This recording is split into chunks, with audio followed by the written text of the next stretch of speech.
Ahora vamos a hablar de cómo se producen los rayos X a partir de un tubo, que normalmente es un tubo al vacío.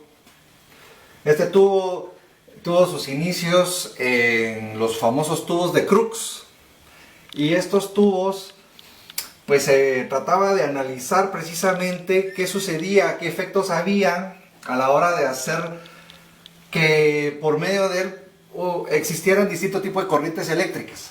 Entonces, este tubo de rayos X, que ya fue precisamente la gran invención de Wilhelm Röntgen, o Wilhelm Röntgen, pronunciado bien, vamos a estudiar un esquema simplificado de cómo es que funciona.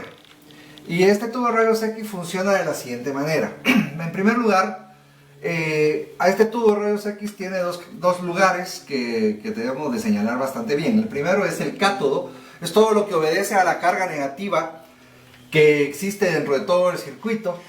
Por otro lado tenemos el ánodo, que corresponde precisamente a la parte positiva del circuito. En el cátodo tenemos precisamente esta terminal es una terminal negativa. Aquí la tenemos conectada directamente a una fuente de voltaje. Este es un sistema idealizado, ¿no?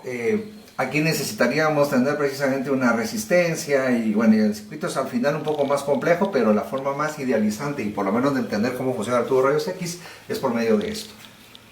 Esto hace que normalmente este elemento sea de aluminio, donde está el cátodo, y lo único que hace es establecer precisamente un campo eléctrico originado precisamente por el voltaje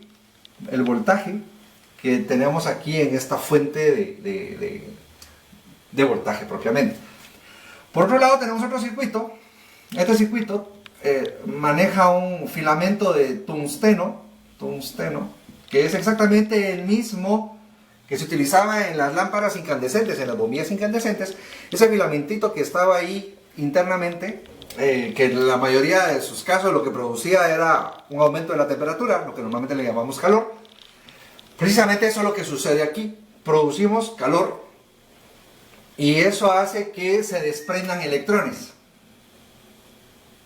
Estos electrones, normalmente esto es un efecto termoionizante. Eso quiere decir que por medio de la temperatura se desprenden electrones. Estos electrones están listos a viajar hacia el ánodo. El ánodo, miramos aquí la característica del ánodo. El ánodo tiene la característica del polo positivo. Eso quiere decir que el ánodo es un disco. Ese disco es un disco giratorio. Esté cargado positivamente, por lo tanto va a atraer a estos electrones.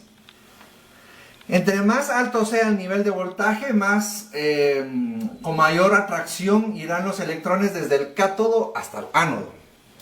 El ánodo normalmente es hecho de cobre, puede ser hecho de molibdeno, que son metales puros en la mayoría de sus casos, que lo que van a tener es una característica para poder generar rayos X. Aquí internamente es donde se producen los rayos X.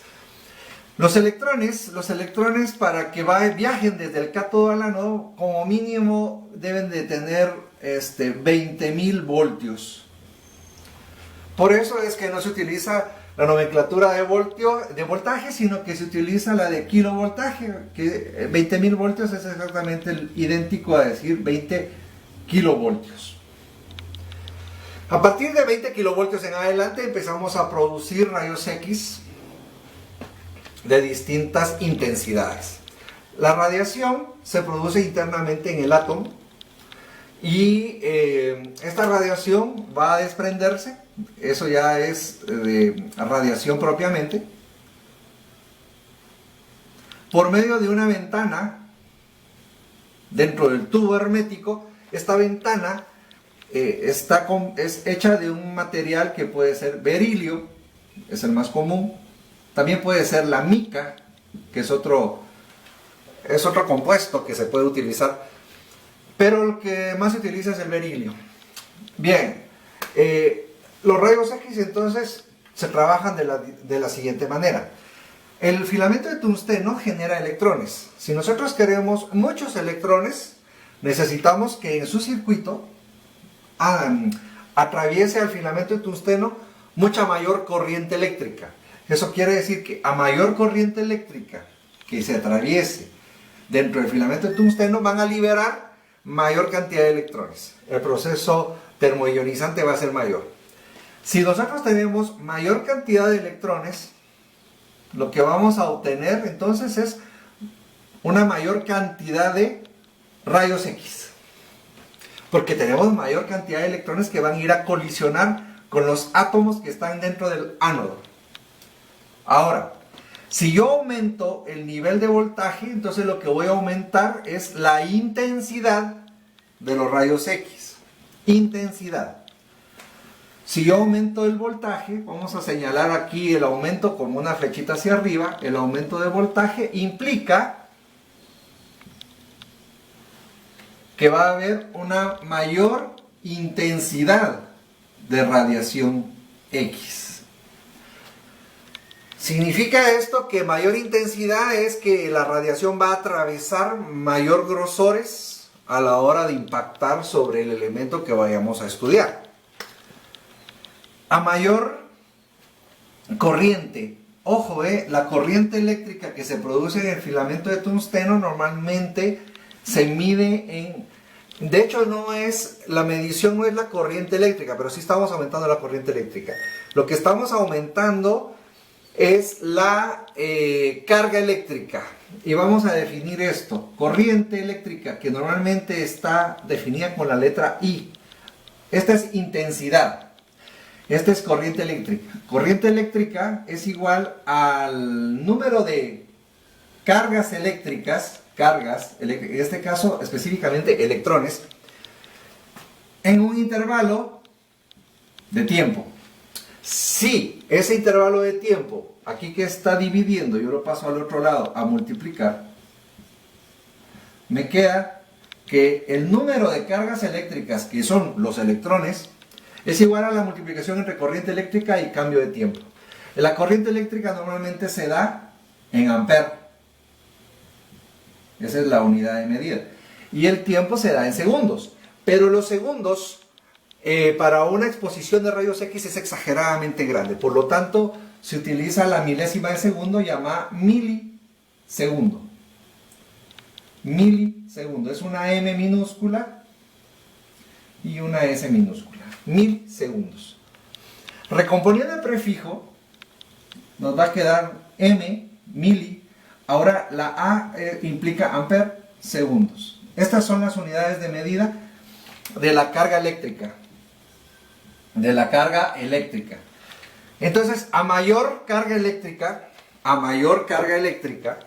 vamos otra vez a señalar que hacia arriba esta flechita implica mayor, miliamperes segundos. A mayor carga eléctrica vamos a obtener un mayor número de electrones. Aumenta el número de electrones. Entonces ahora lo que estamos haciendo con el tubo de rayos X es que estamos aumentando el número de electrones, y eso implica que vamos a tener una mayor área. Ya no, ahorita haciendo estas dos combinaciones, pues podemos ver una mayor área, poco grosor, o gran grosor, menor área, o gran grosor y mayor área. Y entonces ahí empezamos a jugar con estas dos variables físicas que sirven para producir rayos X de acuerdo a las necesidades que nosotros vayamos a estar requiriendo. Esto a grandes rasgos es cómo funciona un tubo de rayos X. Más adelante vamos a ver cómo se trabaja físicamente algunos elementos del tubo de rayos X. Muchas gracias.